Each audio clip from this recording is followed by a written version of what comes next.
नमस्कार सभी को। दोस्तों, हम जब आस्था की बात करते हैं, धर्म की बात करते हैं, तो भारत में शायद तिरुपति बालाजी का नाम सबसे श्रद्धा से लिया जाता होगा, क्योंकि ये भगवान वेंकटेश्वर का निवास स्थान है, जहाँ पे हर साल करोड़ों लोग अपनी मनोकामनाएं लेकर आते हैं। और ये ना केवल सबसे अधिक भक्तों वाला तीर्थ स्थान है, जहाँ पे सबसे ज्यादा भक्त जाते हैं, बल्कि इसकी गिनती दुनिया के सबसे अमीर धार्मिक संस्थानों में से होती है।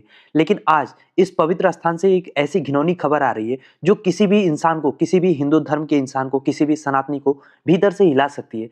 क्योंकि चोरी चकारी की खबर, मिलावट की खबर तो अब आप हर जगह सुन रहे होगे, ये न्यू नॉर्मल हो चुका है। लेकिन अब ये चीज ना भगवान के घर तक पहुंच चुकी है। मंदिर भी अब इससे सुरक्षित नहीं है, जिसको सबसे ज्यादा श्रद्धा का स्थान माना जाता है। जब इंसान दुनिया में कहीं कुछ गलत करता है, तो उसी भगवान के नाम की दुहाई दी जाती है कि भगवान से तो डरो। लेकिन अगर भगवान के साथ ही ये सारे कांड किए जा रहे हैं, तो आप समझ सकते हैं कि हम किस स्तर पे नीचे गिर रहे हैं, हमारी जो नैतिकता है वो कहाँ जा रही है। क्योंकि मामला यहाँ पे मिलावट का मामला पहले ही सामने आ चुका था, अब एक नया मामला सामने आया है, जो थोड़ा बहुत बचा खुचा भरोसा है, जो विश्वास है, उसके साथ एक नया धोखा कर रहा है। और अब हर श्रद्धालु के मन में किसी भी तीर्थ स्थान को लेकर शायद वो अटूट विश्वास ना रह जाए कि यहाँ पे तो कम से कम मिलावट, चोरी चकारी, झूठ ये सब नहीं हो रहा होगा। लेकिन ऐसा अब नहीं है, भगवान का घर भी अब इससे अछूता नहीं है। हम बात कर रहे हैं एक ऐसे स्कैम की, जो पिछले 10 साल से तिरुपति के मंदिर प्रशासन के नाक के नीचे चल रहा था। और ये मामला है भगवान के वस्त्र का, नकली सिल्क दुपट्टे का। और ये घोटाला सीधे तौर पे मंदिर के प्रोटोकॉल, वहां का जो अनुष्ठान है, उससे जुड़ा हुआ है। देखिए, तिरुपति में तिरुपति तिरुमाला देवस्थानम यानी कि टीटीडी की ओर से अगर कोई बड़ा दानदाता आता है, कोई सरकारी अतिथि आता है, यानी कोई वीआईपी श्रद्धालु आता है, तो उसको सम्मान स्वरूप अंग वस्त्रम या दुपट्टा भेंट करते हैं।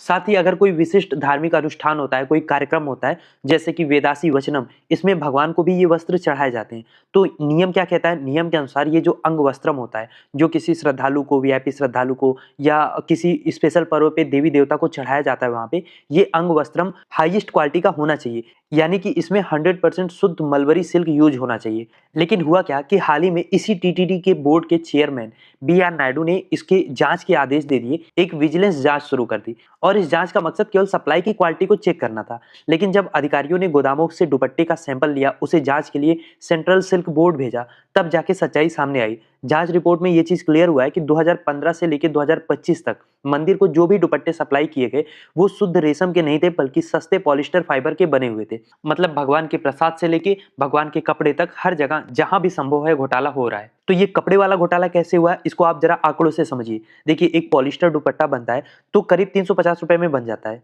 और ठेकेदार इसी घटिया दुपट्टे के लिए टीटीडी को प्रति पीस लगभग 1300 रुपए का बिल दे रहा था। और ये घोटाला लगभग 10 सालों से बिना रोक टोक के चल रहा है। और इन 10 सालों में टीटीडी ने ठेकेदार को, जो इसकी सप्लाई करता था, उसे लगभग 54 करोड़ रुपए का भुगतान किया। यानी कि 350 रुपए में जो दुपट्टा आता, उस पर 950 रुपए का अधिक मुनाफा केवल धोखाधड़ी करके कमाया गया। और ये धोखाधड़ी केवल कीमत को बढ़ा के नहीं किया गया है, बल्कि जो प्रोडक्ट था, जो दुपट्टा था, वो भी नकली है। और आप ये मत सोचना कि यार ये दुपट्टे का मामला रहा होगा, लोगों ने ध्यान नहीं दिया होगा और इस तरीके से सप्लाई चेन में ये गड़बड़ी आ गई होगी। देखिए, मामला बहुत गंभीर है, क्योंकि टीटीडी ने बाकायदा एक डिटेल्ड स्पेसिफिकेशन निकाली हुई थी कि उनको किस तरीके का अंग वस्त्रम या किस तरीके का दुपट्टा चाहिए। वहां पे सारी चीजें लिखी हुई थी, सारा स्पेसिफिकेशन दिया हुआ था कि केवल मलबरी सिल्क, जिस पर अनिवार्य रूप से सिल्क मार्क होलोग्राम हो, वही चलेगा। उसका वेट 80 से 110 ग्राम होना चाहिए, चौड़ाई 1 मीटर से लेकर 2.5 मीटर तक होनी चाहिए। दुपट्टे पर तेलुगु और संस्कृत में ओम नमो वेंकटेशाय के साथ साथ शंख, चक्र और नमन के प्रतीक भी उकेरे होने चाहिए, मतलब उस पे होना चाहिए, छपा होना चाहिए। तो सवाल यही है कि जब टेंडर की शर्तें इतनी सख्त थी, इसके बावजूद ठेकेदार ने हर मानक का उल्लंघन कैसे कर लिया? ना सिल्क मार्क था, ना कोई शुद्ध रेशम था।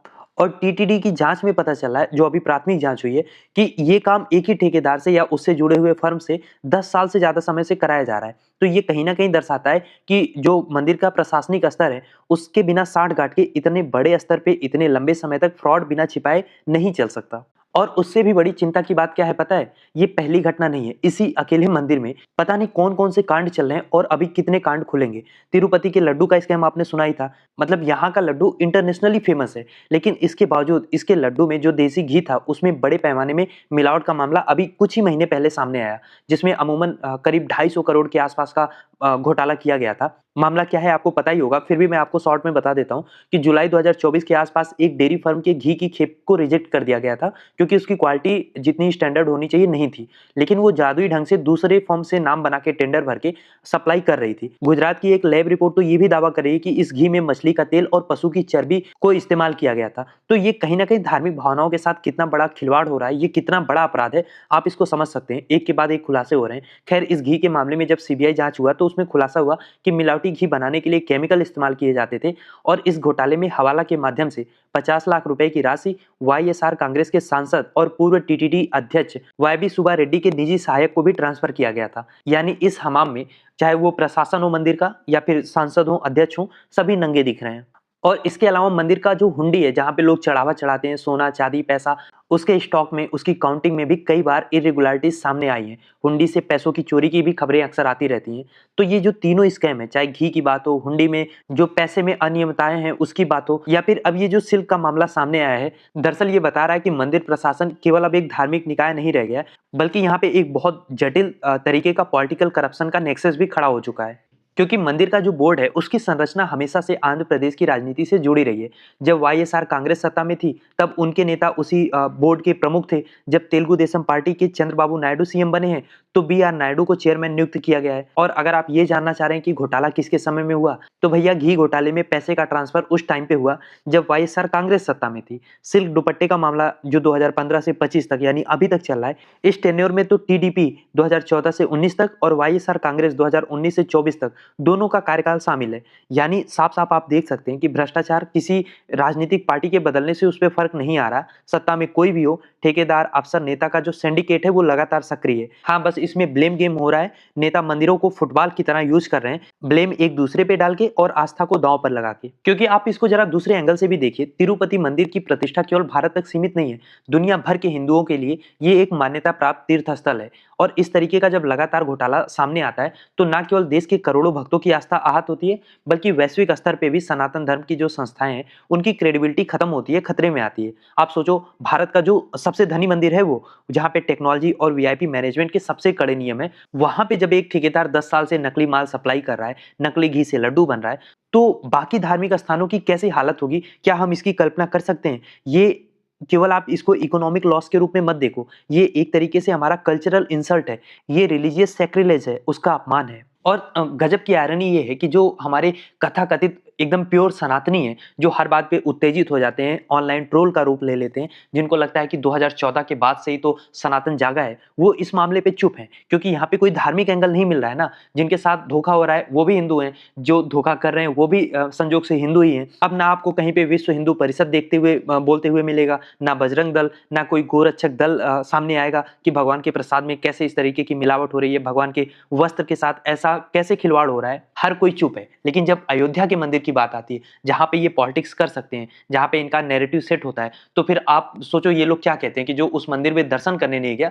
वो सच्चा सनातनी नहीं है। और जो तिरुपति के मंदिर में दर्शन करके पता नहीं मछली के तेल का बना है या किस तेल का बना है उस प्रसाद को खा रहा है, उस बेचारे के साथ मतलब क्या ही कहें हम उस पे। वहां पे ये लोग चुप हैं। वो लोग कहाँ पे गायब हैं जो हिंदू राष्ट्र बनाने की बात करते हैं? वो एक कौन सा बाबा है, हाँ, बागेश्वर धाम वाला, वो जब हिंदू राष्ट्र बनाने की बात करता है, आप खुद सोच के देखो, क्या आपको लगता है कि ये केवल वोट के लिए नहीं हो रहा है? अगर हिंदू राष्ट्र बन भी जाएगा तो क्या ये जो मंदिरों में स्कैम चल रहा है ये बंद हो जाएगा? नहीं। इनफैक्ट जब आपको ये लोग धार्मिक रूप से अंधे कर देंगे, जब आप लॉजिक से सोचना बंद कर देंगे, तब तो ये असली तौर पे फलना फूलना शुरू करेंगे और इस तरीके के घोटाले और सामने आएंगे। क्योंकि धर्म का अफीम चटा के धर्म के नाम पे भ्रष्टाचार करना और आसान हो जाता है, क्योंकि तब इंसान लॉजिकल नहीं होता और ये देश को उसी दिशा में ठेलना चाहते हैं। इसीलिए ये घोटाला एक अलार्म है कि हमें जहां मंदिरों के प्रबंधन को धर्म और आस्था की कसौटी पे कसना होगा, वहीं हमारे देश को धर्म और आस्था के नहीं बल्कि संविधान की कसौटी पे कसना होगा। तभी दोनों जगह पे भ्रष्टाचार रोक पाएगा। खैर, आप क्या सोचते हैं इस टॉपिक के बारे में? लिखिए अपनी राय कमेंट बॉक्स में।